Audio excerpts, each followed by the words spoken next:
Well, hey guys and gals, welcome to Boomer TV and the Game Show. I cannot imagine there is anyone out there who has lived a long and full life without a great story to tell. Hi everyone, I'm Andy Asher. I'm editor over here at bloomerboomer.com, magazine and blog, which is all about living and about lifestyle over 55. I have my game controller in hand here, and in a moment we are going to talk with with a writer, a publisher, an expert, Judy Katz, whose advice during the pandemic is to write your memoir or your business book or whatever it is in your heart. Now she explains it's a great time to do it.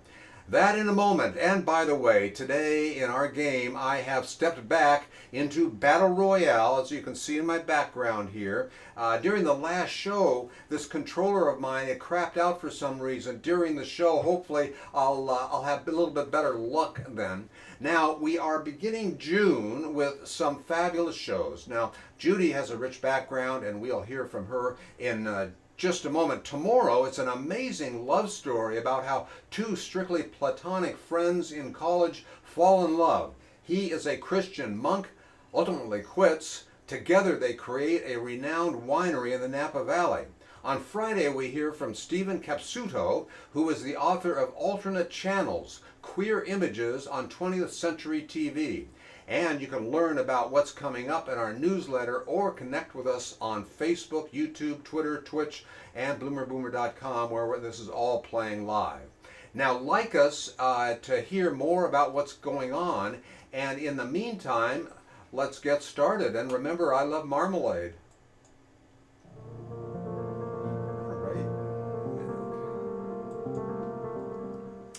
Well, I am so excited that you are here. This is really exciting, Judy. You have an amazing background, and let me ask you the first thing: how are you doing under the circumstances that we're all living in this plague? And what's your secret or ability to be mentally functional and healthy at the same time? Well, thanks for asking. In this unprecedented and, dare I say, unprecedented time, we all have to find some way to stay positive, especially when you have CNN or any of the channels on all day long and your heart is breaking. Um, I went to UC Berkeley in the 60s, so I marched for anti-war Vietnam, and before that I was a freedom rider on the buses for racial equality. So I really feel this, but given that I was used to, and I'll tell you if you ask me how I became a ghostwriter, but I've been used to working at home the last number of years. So for me, the transition wasn't that great in terms of not being in an office. But still, I miss real life, restaurants, Isn't Broadway, that tough? seeing friends. Yeah, that is so tough. And here, the restaurants were going to open, and then that was going to be today, or at least many of them were, and that didn't happen. So where things stand, I guess we're going to have to wait a week or two. So we have two pandemics right now, and they're running side by side. And I just hope that we don't see an upsurge, because so many people are walking around without masks and congregating close to each other, and so I guess they kind of forgot, the demonstrators, God bless them, but they've forgotten that we're also in a contagious time right now. Yes, indeed. I don't know what's going to happen, but I try to have a positive attitude. I like to think this is a global reset, and that we're going to come out of this more loving and appreciative and tender with each other. Well, we have to take that approach, And I was, by the way, reading up on you and what you have been doing in the writing game, and you've been doing this for a long time, haven't you? Yes. So it was about 12 or 13 years ago. I had been PR director for Madison Square Garden, the March of Dimes, etc. Then I started my own PR firm in Midtown. I had 14 people working for me. And I was not writing. I was everybody's Jewish mother. And it was a hot day in August, 100 degrees. And I was, you know, having to deal with everybody's dramas and not doing what I passionately love, which is writing, coming up with ideas and so forth. So I went home to my 2,000 square foot, 3 bedroom, 3 bath, God bless, terraced apartment on the Upper West Side that was sitting empty and air conditioned. And I said to myself, what can I do that I get fairly well paid and I could do it from home? And I thought of ghostwriting. Now, at that time, 12, 13, 14 years ago, there weren't as many ghostwriters then as there are now. So I had a story, because I was in the media, I had a story in the AP that said, woman of a certain age transitions to ghostwriting, see your life as a book, a movie. Hundreds of people called me from all over the country, which sounds like a good thing, you would think, right? Uh-huh. So they'd call me up. I would listen for an hour or more to their story. And then when I got to money, even though the article said she did it as a living, a business, they would say, pay? No, you don't understand. So they wanted me to write the book they couldn't write, get them on Oprah, make it a bestseller, and then they would give me a piece of the lottery ticket that I just won for them. So I went to a PR client. I said, you need a book. And she said, why? And I said, because it's the ultimate marketing tool. And she calls it her $8 million book. We printed 7,500 copies. We sent it out to the CEOs of her target market, and the phone never stopped ringing. And her business went to $8 million in a year. So what I tell people when we talk about their possibly becoming an author is a couple of things. One is, I can't be responsible for how many books will sell. That's an act of the universe. That's word of mouth. That's marketing. That's a lot of things that are not always in my control, although I do marketing too. But if you give me your wish list, if you tell me what you want this book to do for you, then I will make sure it does. Now, some people want to do a TEDx talk. They want to get paid, speak keynote speeches. They want to have higher paying clients if they have a consultancy. They want their brand to be better known, really positive things. And I have a whole bunch of books here that, here, for example, Who's Got Your Financial Back? Conquering All Challenges with the Right Advisor by Paul S. Reback. So he didn't sell tens of thousands of books, but he was able to give away the book to potential clients who had millions of dollars to invest. So, there are many, many different ways. Here's Angel of the Ghetto. This is an amazing book. One man's triumph over heartbreaking tragedy. It's a Holocaust memoir. These are stories that Sam Solas never told the world, not even his children. And he came here after losing 11 siblings, his parents, everybody in Treblinka. He came here and built $100 million business in New York. Now, do you attribute that to the book? Oh, no. Yeah. He built a meat business here in the city. But the book was sort of a sidelight. Is that it? The book was a way for him to tell his story. And then we went to Poland. He took me and a bunch of people to Poland, where he was honored as the Angel of the Ghetto. And he died at age 90. But the last 2 years of his life, he was celebrated for having the book. People got to talk to him about it, and it was the happiest 2 years. Was the book sort of his entrance into meeting other people and them knowing about him? Is that how the book played into his life in some ways?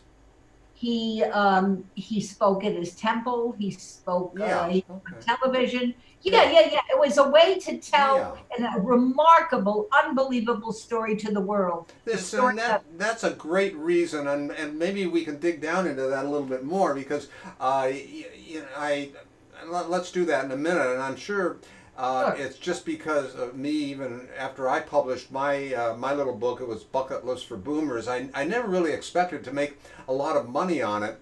Is Yeah. that right or wrong way to get started? Well, here's the thing. There are over 1 million books published every year. Uh, Look, Borders is gone, all those stores. Barnes and Noble is retrenching. There are a lot of independent bookstores, but pretty much people are buying on Amazon. And also, by the way, audiobooks. I did an audiobook of that and of this other book that I'll tell you about. Very interesting. But yeah, I really I don't know what to say about the money because people can recoup the money that they spend working with somebody like me. They may make some other money, but the real money is in that wish list. What else you want your book to do? Yeah, I think that's true, and also there's a little bit of a bucket list issue where someone just has a story that's in them that they've got to find to get out of them. So I think there are two goals maybe, but I'm wondering how much is luck involved in having a successful book. You know, the definition of luck. Uh So huh. it's with hard work, Yeah. a lot of hard work. So I mean, since I had a PR background, it's kind of one-stop shop where I can then do the social media thing and get people the interviews and the speaking opportunities and so forth. Um, Yeah. so I mean, of course, luck plays into everything, but I think having a good marketing plan, and I start my marketing plan halfway through the writing of the book because I think, like with movies, they say coming soon, next month. We start drumming up interest in the book halfway through. I have to tell you, people come to me and it's heartbreaking. They've spent 2, 3, 4 years writing a book, be it a memoir, be it a business book, whatever, and they say, this is what I don't know them. And they say, Judy, my book is on Amazon and nobody's buying it.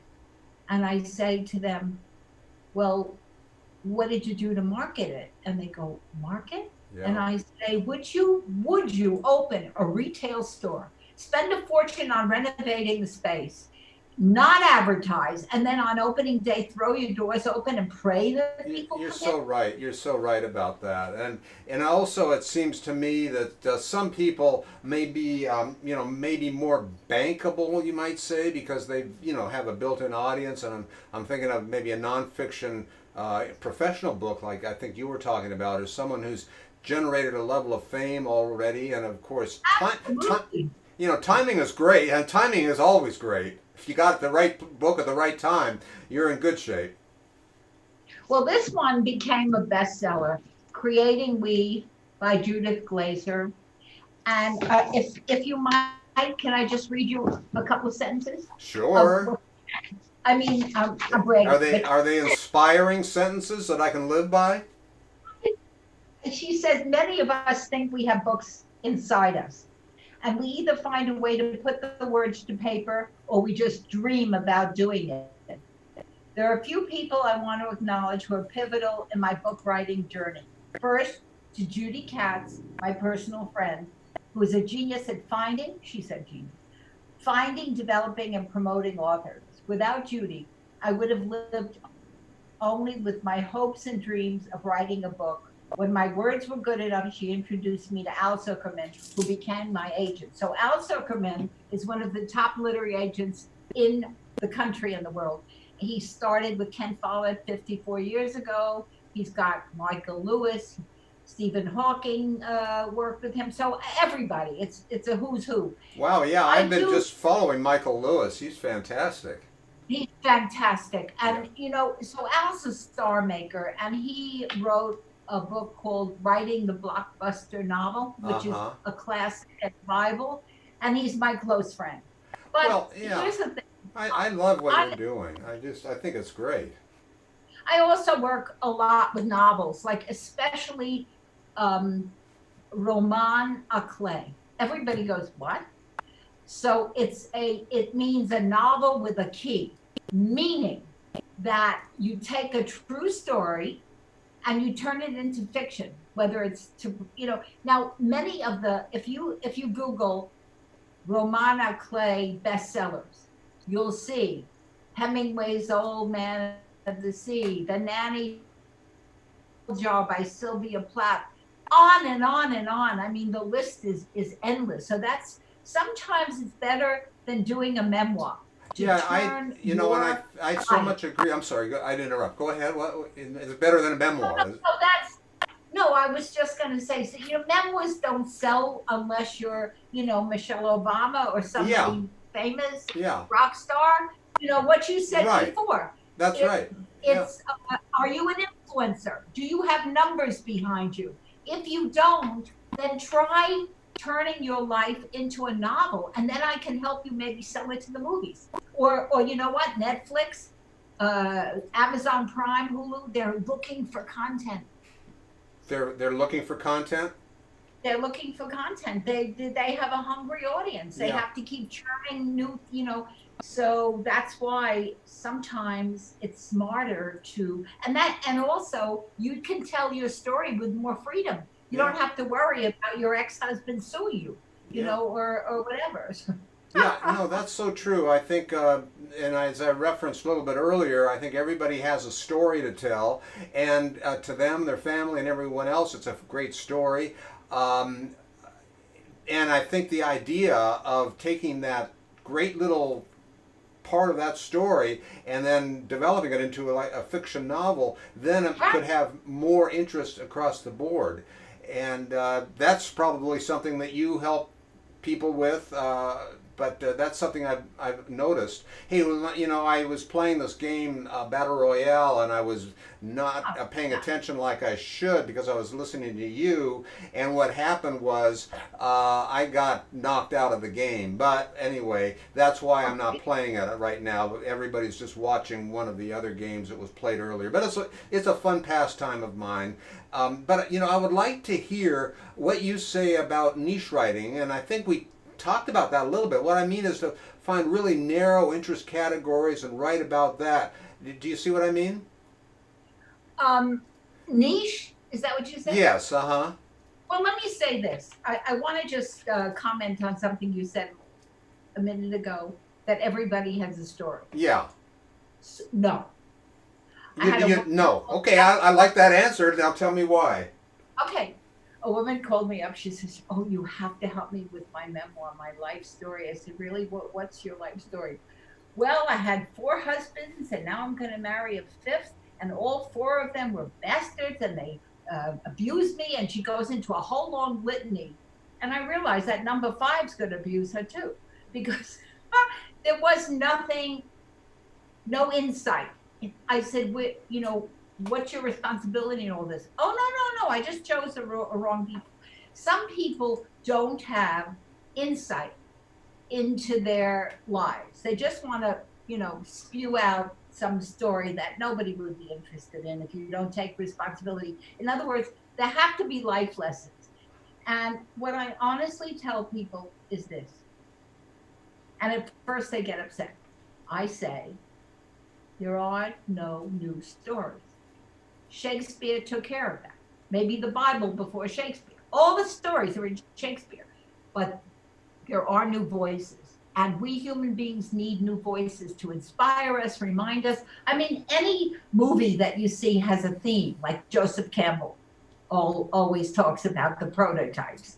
So there's the hero that falls from a high place, et cetera, et cetera. There are certain kinds of stories. But we love stories.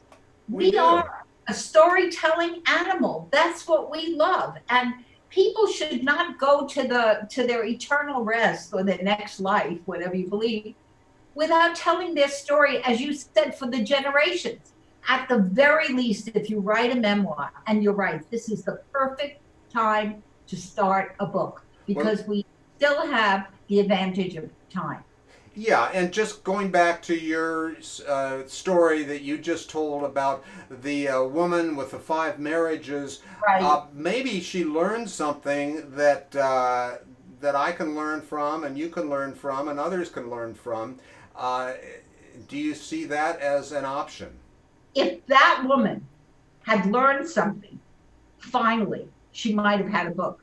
Yeah, Maybe it took 4 or 5 um, terrible situations to realize that yeah, she, with what she was putting out, because I honestly believe that, you have to. Why are you constantly choosing people who abuse you? I mean, I've had 3 husbands and I had 3 wonderful marriages, and I was always treated with love and respect. But there are people you talk to, everything falls apart for them. yeah. So where are they in that?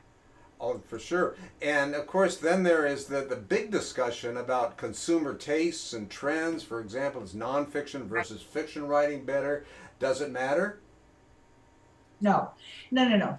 If you write something interesting and you market it appropriately, you will find readers. But I do believe in audiobooks these days. We hired a couple of actors, because, like, for example, this book, No More, No Less. So this is a very wealthy and wonderful human being who had a virulent form of skin cancer that eventually ate up a good part of his face. But he says he's no more, no less. But at one point, he had had several major surgeries, chemo, radiation, and they told him, we can't do any more. Your body won't take it. And the cancer came back. So he made a bargain with God. At his lowest point, he said to God, if you give me more time, I'll do more good in the world. He was already a very generous philanthropist. His cancer is gone. What happened? Well, Merck has a drug called Keytruda, which was not being used for his kind of skin cancer, but suddenly he got it, and the Keytruda, that was part of it. Maybe God had something to do with it. But, this is an amazing story, no more, no less, an artful cancer journey, a remarkable community, a rediscovered purpose. He is so happy, and he lives Maybe, in New Orleans. He's so happy to have been able to tell his story the right way in the form of a book. and maybe the philanthropy was part of the good wishes and that that he got back. Yeah. Now, for someone who wants to reach you, I know that you have a website and they can contact you there. And so, talk about that a little bit.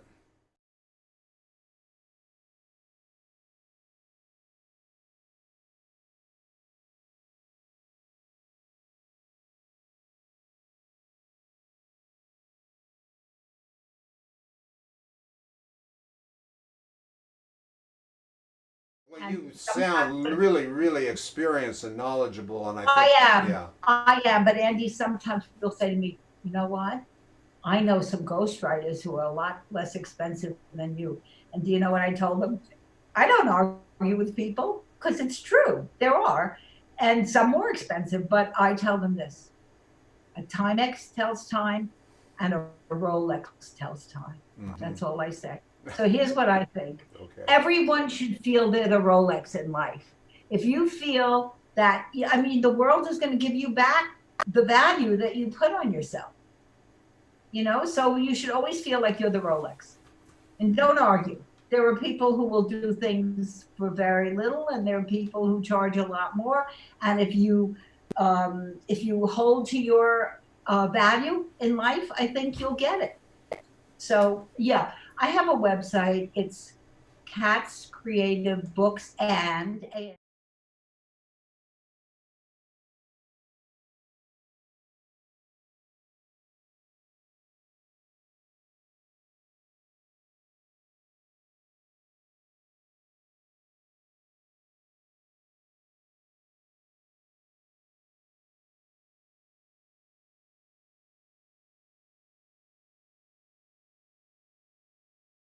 because I'm going to tell you the truth. If I think you have a story, or the book that you may want to write may not be the book that you at first think you should write.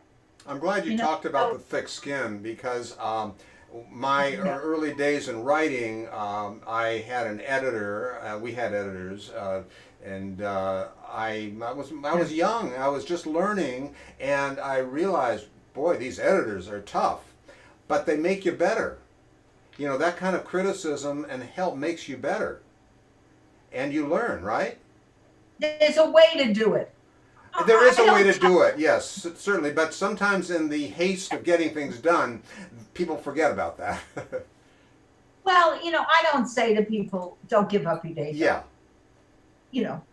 But and the other thing is sometimes people have a manuscript that needs book doctoring. Yeah. And what I tell them is, honestly, you have done something that most people don't do. You actually sat down, you wrote a book, you finished a book.